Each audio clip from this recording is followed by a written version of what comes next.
Hello, beautiful, and welcome to another episode of the Wholeness Wisdom Well. I am your guide, Lizette Moraes, way shower and wisdom keeper, founder and creator of Arise. In this episode, I'm going to share one of my most intimate, sacred stories. And the reason I'm sharing it now versus when it actually happened, which was either in 2006 or 2007. I wasn't noting dates back then, but it was one of those years. And the reason I'm sharing it now is because more than ever,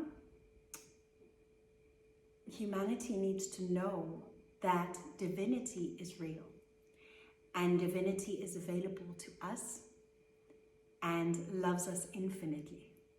And truly, the remembering of our divinity is the beginning of the solution to every dynamic and situation we face in this human reality.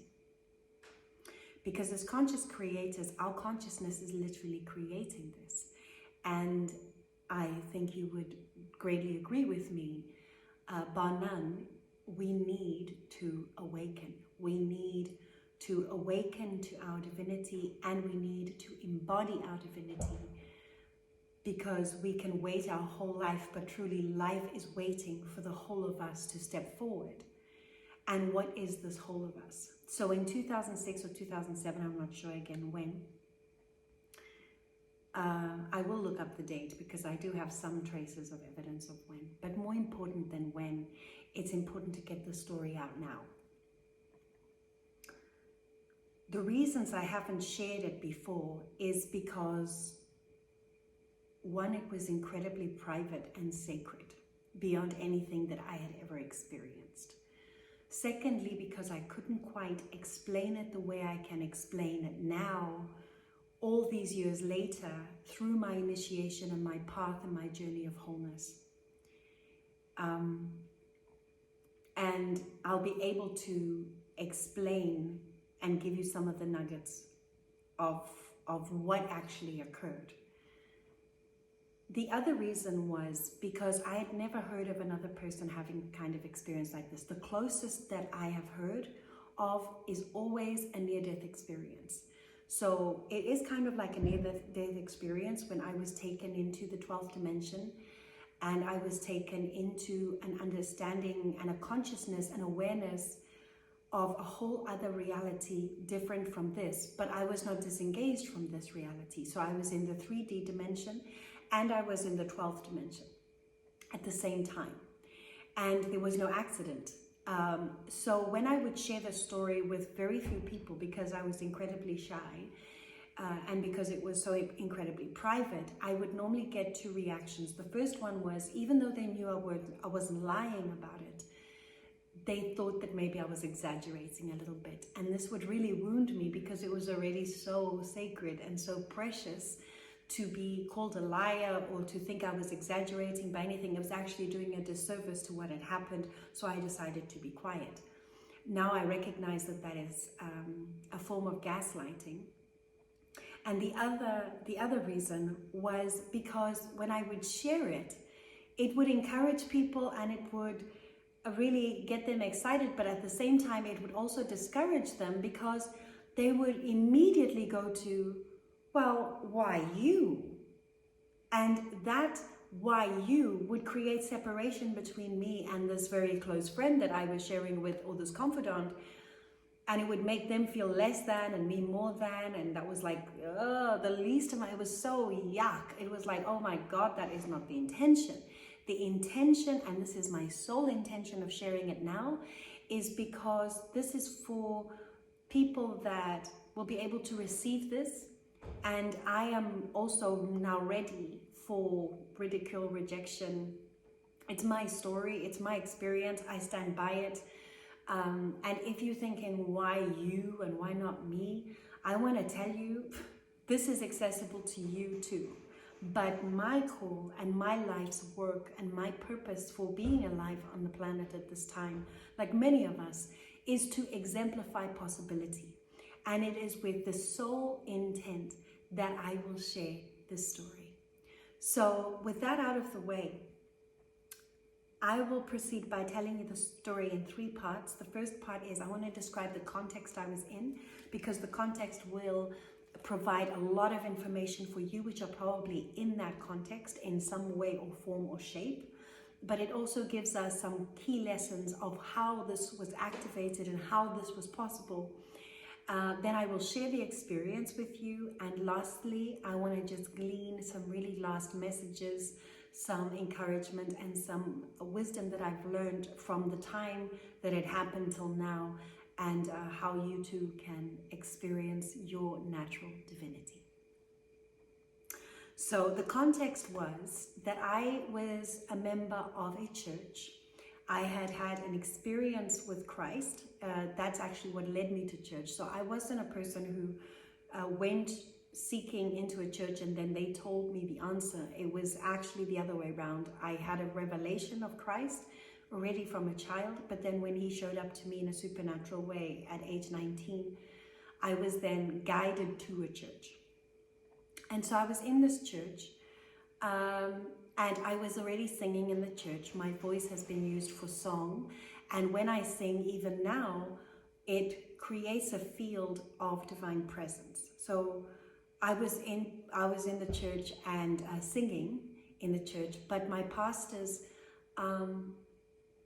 because it was such a powerful presence, they were quite intimidated by it. And they needed to make sure that I was never the leader of worship. So I never had freedom to really go with the flow or go with spirit and truly express who I was.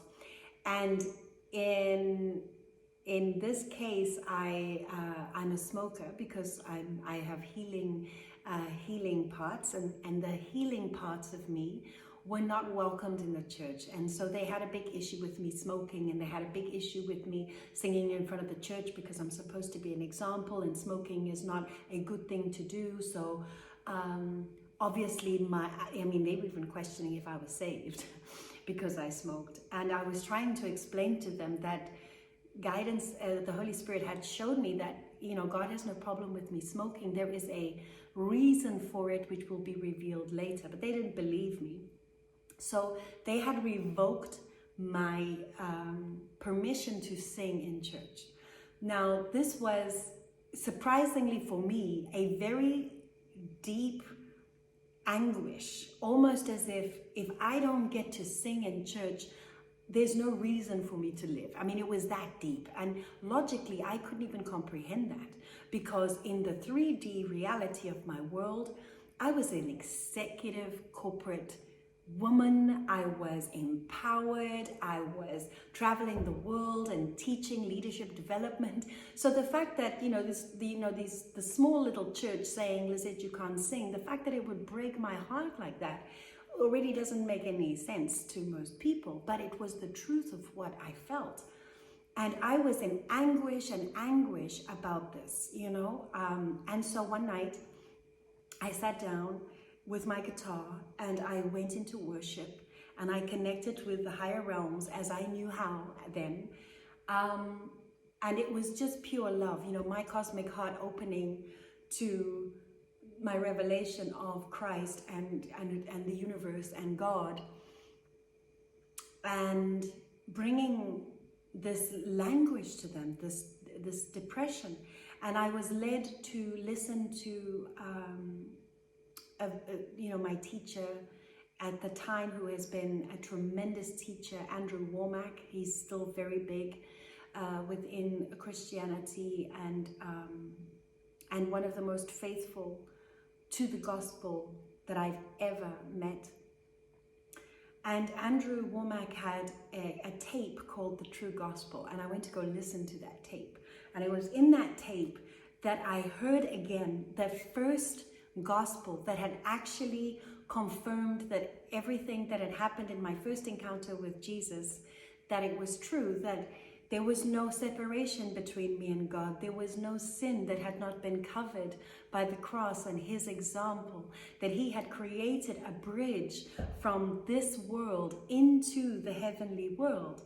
And so in that basking of that word again, I was like, oh, yes, I'm receiving all this condemnation from my beloved brothers and my sisters who I love so much. And all I want to do is serve them, but they don't want my service because they've judged and condemned me. This condemnation is what is creating so much yuck. And this is actually the spirit of religion, right? That if you don't do it my way, then you can't possibly be a beloved of God. And yet here was this gospel. Here was this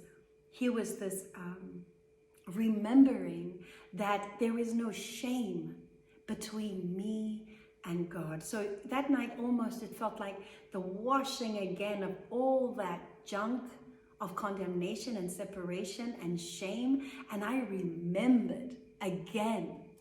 And I was like, it doesn't matter. They don't want my song. My song is not for them. My song is to worship the Most High God, period. And so next morning was Sunday. I grabbed my husband. We went off to church. I sat in the back row. And this is when the experience began. The moment the music began, I felt a churning in what I would now say is my solar plexus, and it felt like a ball of fire. It was the first time in my life that I felt my energetic body or my soul body within my physical body. And it was a little alarming, but it felt so good that I was like, I'm rolling with it. And the music started playing and it just started getting stronger and stronger. And my voice started getting louder and louder. And I started getting so excited and so loud that even though the singers where I was supposed to be had microphones, me singing in the back was almost louder than the one singing in the microphones over the speakers. It was quite crazy. And I'm sure my pastors were thinking, this chick's gone nuts. She's in rebellion. You know, they're going to ask me to leave. But regardless of that natural, earthly, three-dimensional, ego-based situation, I just couldn't stop singing. I was filled with so much love. I was filled with so much excitement. And this ball of fire just kept burning, and it was just like moving. It was going and it just kept getting stronger and stronger, and I was like, I think this could kill me, you know. Therefore, that near-death experience. So then the worship session was over, and the pastor started bringing the word of God and started preaching. And I remember like my soul thinking, oh, I don't want this music to end. I don't want the worship to end.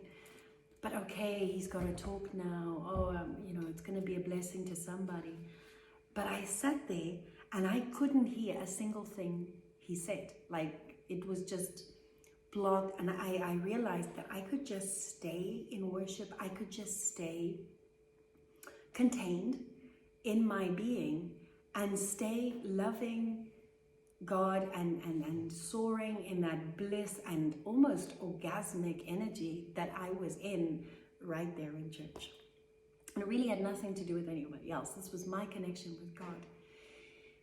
And so when the preaching ended, that's when the miraculous truly started occurring. So all of this context and all of this build-up is actually how this now supernatural started occurring. It was not in my control. So that is one of the biggest lessons. This has nothing to do with control. This was pure divine consciousness working through me, initiating, and my soul opening up. And all I was doing in my earthly being was I was allowing it. I was like, okay, I'm rolling with it. I don't get it. And I didn't care about anyone's condemnation. And that's what the night before had freed me from. So the pastor ended his story. And all of a sudden, it's like my ears opened up again and I was back.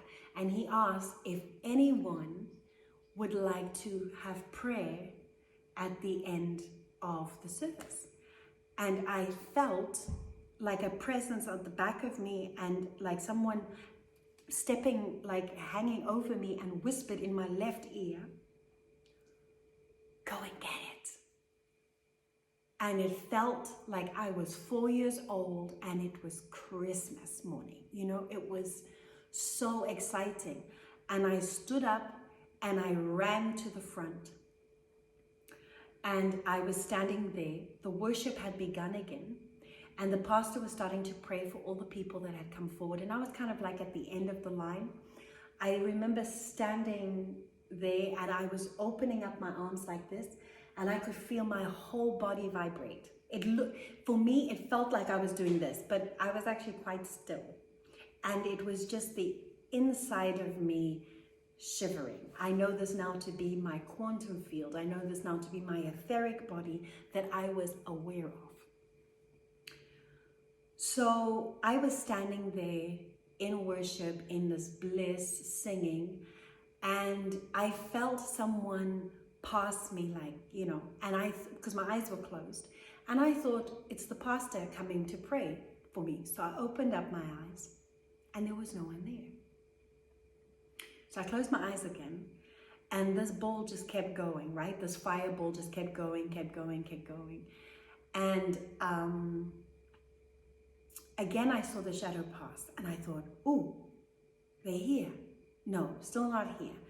So then I realized that I was seeing in this dimension, and something else was going on. So when I closed my eyes for the second time, I said, within my soul and my spirit and my heart, I said, "Let me see." And I had been programmed to be scared of anything supernatural, okay? So this was huge. This was a huge step of faith for me, because even though I was in a Christian church, even though I was in a Pentecostal church where we apparently welcome spirit, we are still programmed very deeply to be scared of anything really spiritual. And so when I said that, an eye opened, but it was not these eyes, it was this eye. There was an eye here. Now I've come to understand this in the yogic traditions. We actually have 3 eyes. We have one here, and one here. And these are actually our clairvoyant, our clairsentience, our claircognizance, right? So this eye opened, and I saw 4 angels. I had always been convinced in my life that the day I would see an angel, I would surely die. You know, that's is said many times in the Bible, like, if you will see the glory of the Lord, you would surely die. But when I opened that eye and I saw those angels,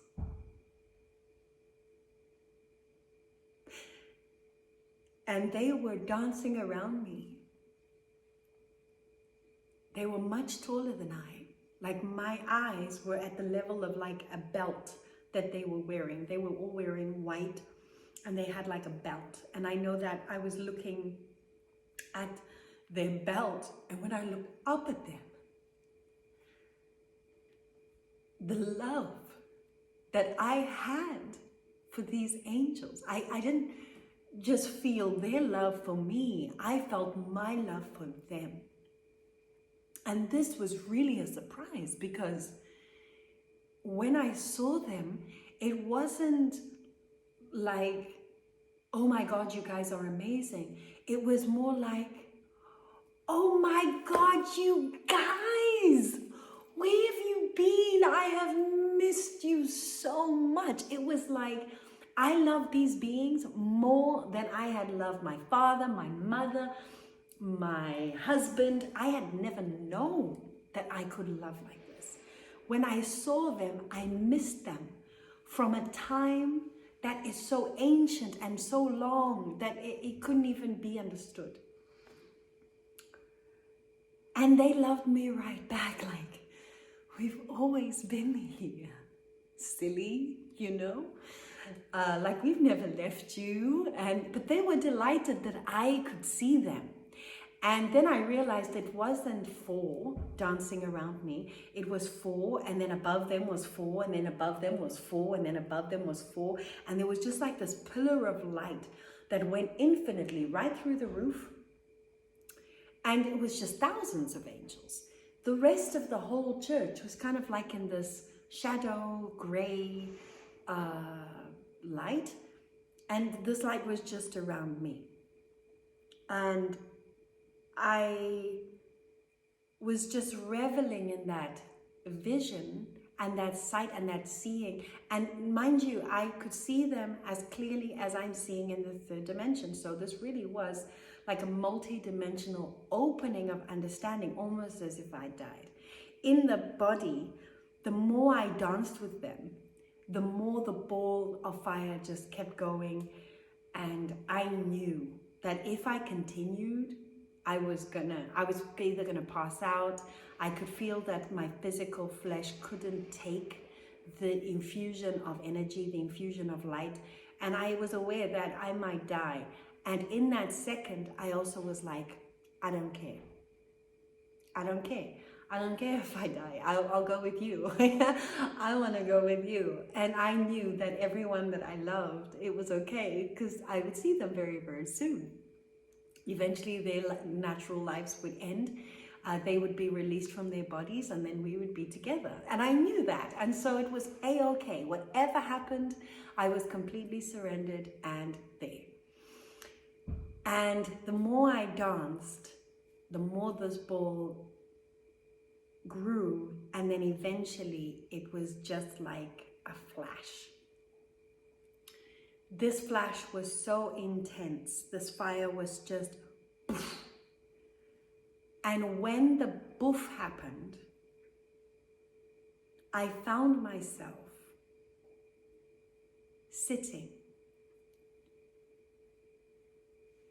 And I was sitting on what felt like a step. And my back was bent. So you can imagine I'm sitting, my feet are on a step, and I'm bent like this. And I couldn't figure out where I was at first. All I could see was like really bright light. And I couldn't understand why I couldn't lift my back, but I couldn't lift up my back. And I just stayed like frozen for a minute, realizing and feeling my body.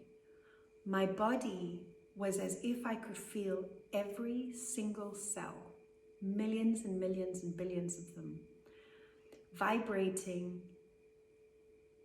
like moving, and it was pure light, and it was pure love, like love was form in this dimension. Love was tangible.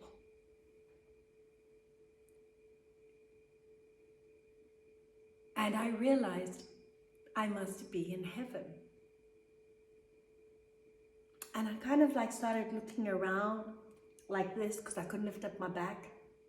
And when I started looking around like this, almost it felt like a rebellious act because I was supposed to be just still. It felt like a little bit of a sneaky act. And then I heard someone giggle. But it was telepathically. And so I lifted my sight like this, and I saw a foot. And I knew exactly where I was in an instant. Like that very second, I knew where I was. I was seated 3 steps down from the foot of Jesus's throne. And I knew that was his foot. And I understood in an instant that he was sitting right there. And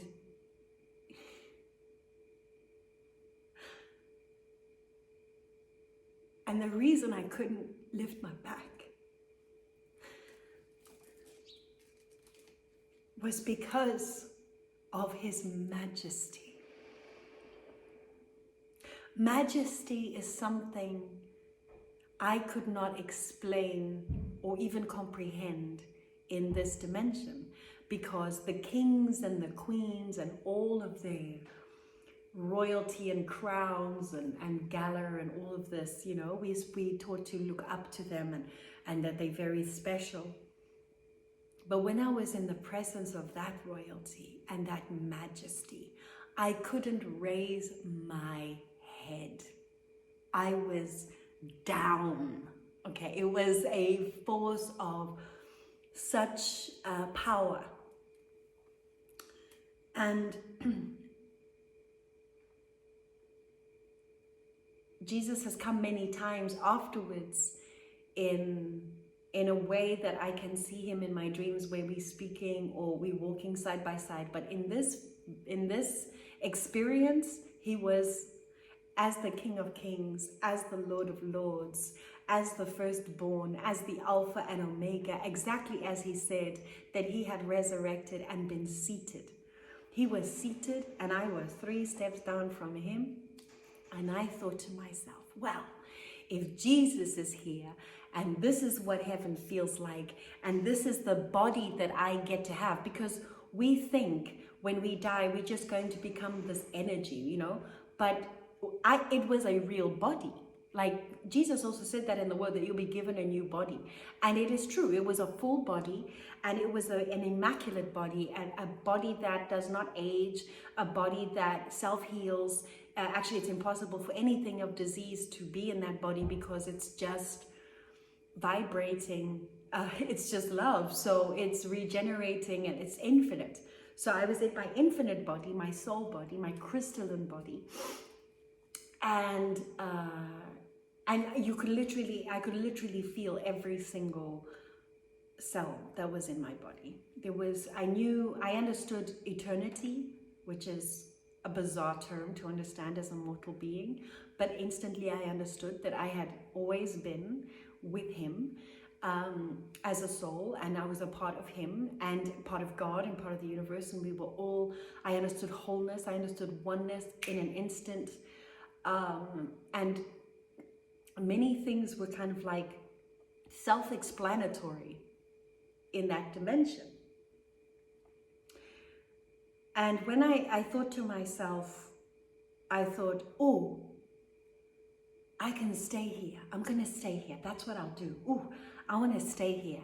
And then he said to me, Jesus said to me, through my mind, I didn't hear his voice. He didn't need to use his voice. He just spoke to me, and he spoke to me telepathically and said, it's not your time. And then I was like, oh, he can hear me. You know, so like, I was surprised that he could hear me. And again, he giggled. He has a great sense of humor, because we're funny, you know, we're funny to him in our understanding of things. So I was like, oh, he can hear me. And he just giggled, you know, and I was like, oh, of course he can hear me. Oh my God, he's heard everything. And so, yes, he has heard everything, and we are all loved anyway. So, and infinitely loved. We can't even imagine how much we love, because we haven't experienced it here, in like I experienced that. So, once I realized, when I said I want to stay here, he said, you can't stay here. It's not your time. And I was like, okay. I was very clear that I was not the boss. And that is really an important video episode I want to do on free will, because we don't understand how powerful that is. It is so powerful, our free will. It's the only thing powerful enough to stop this divine love, to stop this natural divinity from flowing in our lives. But I was very clear on the other side that I was really not the boss. Here in the ego form, we get free will, we think we're the boss, but we're not the boss. And he said, it's not your time. There was no arguing with His Majesty. So I just accepted that, And in my acceptance, he then said, my word is true. All of my word is true. And in that, he had given me Genesis to Revelations in the understanding. I'd, of course, been studying the Word of God since I was 19. So the book was confirmed, but I also know that there are other scrolls, like the Dead Sea Scrolls, that are also true. There are also other manuscripts and artifacts that have been taken out from everyday awareness and obscured and hidden, and that is also true. So one of the big reasons we've lost our knowing is because our knowledge has been divided into so many different boxes, and different tribes and peoples hold different keys. But it is the harmonization of this separation that is going to bring us into full wisdom, that is going to bring us into full knowledge. But we're not able to hold the full knowledge until we can learn love, until we can learn to love each other. So I knew that it was time to go back. And he didn't give me anything more except that I didn't get to see heaven because the light was, not only was I down, my face down, but the light was so intense that I couldn't make out anything. It's not that it's only light, but it's light and so much more. I just didn't have the time to refine the light. And then all of a sudden, in an instant, it was almost as if that gate was just like closed. And I was back in my everyday body. I had felt my entire body through the whole experience, this physical vessel. I felt it. I was even aware of which song was playing. I was aware of where the pastors were. I was aware that I was still shaking a little bit. But this reality where I'd been taken to, this other dimension, was just so much stronger, so much more powerful. And really like noticing, wow, it's the birthing place of this reality. And when it closed, the portal, my pastor and his wife had arrived to pray for me. And when they actually stood in front of me, these same people who the week before had said I wasn't good enough to sing in their church, that when they stood in front of me, they could not deny the energy and anointing and presence that was on me. And my pastor's wife proceeded to give me 9 different prophecies. One of them included that I would be a trumpet on the earth. The other included that my voice and my prayer and my request was noted and heard in the highermost chambers of the throne of God, in the Holy of Holies. And I would be a teacher of teachers and master of masters. All these things that were completely opposite to their third dimensional understanding of who I was. I mean, I'd been rejected and condemned the week before. So in that, there was a restoration, although they couldn't justify, like, how could they say that? But they couldn't stop it either. And in that, I was validated, if you will, as a child of God, as a minister in the church. And I was reinstated soon after that to sing for a while, until a few years later I left organized religion, realizing that I couldn't be under the submission of any one person, although I wanted to collaborate if others were willing to receive my sovereignty, as I respect their sovereignty. But no one was ever going to tell me who I was in Christ and who Christ was for me, because I knew there was no demon in hell that could tell me that I was not divine, because I had experienced it. I was there. And I am here to tell you that you too are divine. So I would just, with the conclusion of that story, seeing that as a supernatural experience, that was an initiation for my calling, for my path that I was to follow. It doesn't mean that your soul needs to have an initiation like that. It doesn't mean that you will have an experience like that. And it certainly doesn't make me more important or better or more loved than you. Not by any stretch of the imagination. There are really no favorites in the house of God, Mother and Father God. And there has been many, many lessons that I've had to go through that have unpacked that first, I am not in control of this process. We have access to divinity if we choose it by faith and understand we can't control it. If we are going to try and control it, then we are still being dominated by the ego.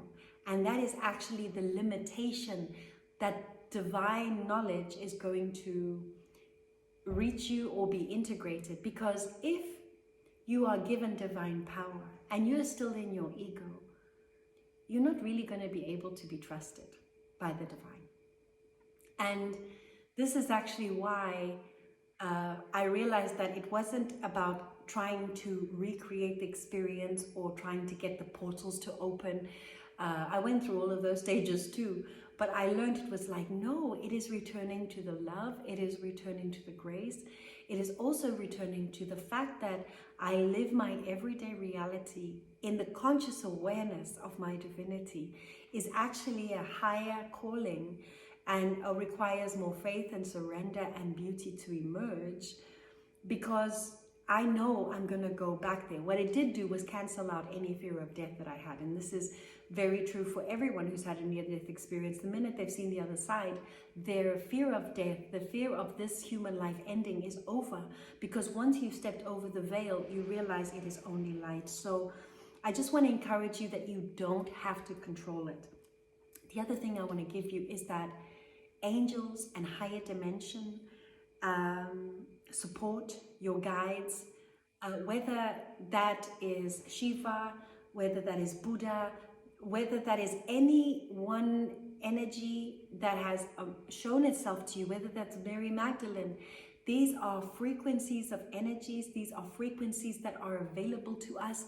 These are guides that are willing to step forward and minister their codes, their peace, their wholeness, their inspiration to us. And they are very, very, very real. And the last thing I want to encourage you is there was no step-by-step to get that experience, and that's also not the goal. The goal is for you to come into who you truly are, because you, beloved, are so loved, so sacred, so precious, so perfect. And I know everything in your reality has told you and gaslit you that you are ordinary, you are lacking, you are not enough, you can't get it right, has put you into boxes and paradoxes, has tried to define who you are. So this is why the journey is about know thyself, but it is not an egotistical know thyself so that I am more special than anybody else. Au contraire, the more you get to know the purity of the divine and the love of the divine, the more you realize that everything is divine. Every living creature is divine. Mother Earth is divine. And then you access your planetary consciousness and you realize that all regeneration is here. This is why I teach divine alchemy, because we as naturally divine beings in a human body, we are here to transmute and transform energy, starting with ourselves and not changing anyone else. So within Arise, I've dedicated the work to be about cultivating what I call the essential ecosystem of everyday Eden. And if this has spoken to you and you'd like to learn more about how do we bring this natural divinity into an embodiment of everyday living, of natural living and natural divinity, as I call it, I speak about this ecosystem that's been revealed to me from planetary consciousness and the cosmic mother around what we need to cultivate. And that masterclass is available and will be in the links below if that speaks to you. But as a standalone, I hope that this story has encouraged you onward in your journey of ascension, of embodiment, your journey of wholeness, whatever you choose to call it. There is no right or wrong. That you can realize that as your soul self is stripping away the layers of that which is not you, and it looks like your whole physical life is falling apart, or you're not who you thought you were, I hope that the story can bring light and comfort and joy and hope in that process of not the dark night of the soul. It's actually the death of the ego. It's the death of your self-importance, not because you're not important, but because the ego is not important. The person who you think you are, so that you can harness this power for your own needs, that's not important. Because when you step into wholeness, you realized that you are not in control, but you don't need control, because you are fully sustained, you are fully loved, you are fully embraced by the one who calls you son or daughter. And it is not a Christian God, it is not a Jewish God, it is not a Muslim God, it is the source, and you can call him whatever you like, because he is the I am, and you are the I am. And we are discovering together how to stay in this I am presence and use our life force and use our personality and use our resources and use our words and use our talents and our sacred service, so that we can uplift humanity and exemplify possibility and truly be the way showers and the hope for this earth, because earth is evolving and we are invited to her evolution. On my website, if you go there, www.lizettemorais.com, the very first thing you'll see is an image of this waterfall, and there is the words that I got in April of 2022, where I almost received, it was this divine transmission from the mother's heart. And I said to my friend who was present with me, holding the space of the divine masculine, I of the divine feminine, and I turned to him and I said, my love, Mama wants to sing a new song, and only the song promised her in the beginning will do. And for her to have the song, she's going to have her song. And I believe the invitation is here, asking us if we will evolve with her and truly be the guardians of this incredible Garden of Eden that we have been blessed to live upon and remember again her regenerative power, our regenerative. I wish you love, I wish you peace, I wish you joy. I hope this has been a blessing, and speak to you soon. Take care, beautiful.